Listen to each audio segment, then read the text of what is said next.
51. Blue ഐഡ് boy എന്ന English ശൈലിയുടെ മലയാളത്തിലുള്ള അർത്ഥം എന്താണ്?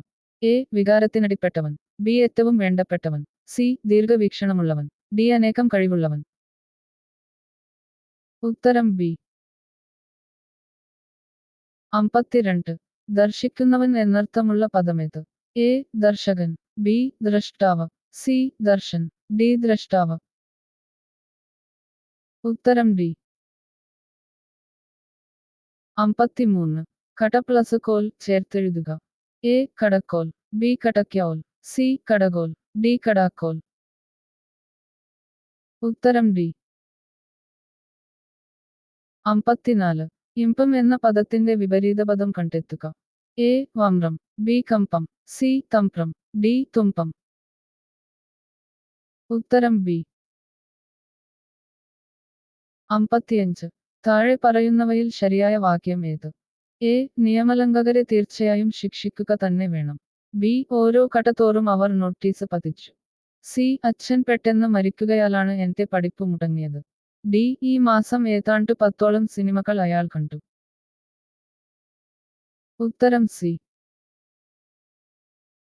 56. കൊട്ടിയം എന്ന പദത്തിന്റെ അർത്ഥമെന്ത്? എ. വിസ്താരം. ബി. കാള. സി. കാരണം. ഡി. പാത്രം. ഉത്തരം സി. 57. മകാരം എന്നത് കൊണ്ടർത്ഥമാക്കുന്നതെന്ത്? എ. മകരമത്സ്യത്തിന്റെ ആകൃതിയിലുള്ള സൈന്യവ്യൂഹം. ബി. മ എന്ന അക്ഷരം. സി. സൂര്യൻ മകരരാശിയിലേക്ക് കടക്കുന്ന സമയം. ഡി. വീടിന്റെ ഏറ്റവും ഉയർന്ന ഭാഗം. ഉത്തരം ഡി. 58. താഴെ പറയുന്നവയിൽ കഴുതയുടെ പര്യായ പദമല്ലാത്തതേത്? എ. ഗർദഭം. ബി. ബാലേയം. സി. രാസവം. ഡി. കരഭം. ഉത്തരം എ. 59. നെന്മണി എന്ന പദം പിരിച്ചെഴുതുന്നത് എങ്ങനെ? എ. നെല് പ്ലസ് മണി. ബി. നെലു പ്ലസ് മണി. സി. നെല്ല് പ്ലസ് മണി. ഡി. നെർ പ്ലസ് മണി. ഉത്തരം എ. 60. ശരിയായ പദമേത്?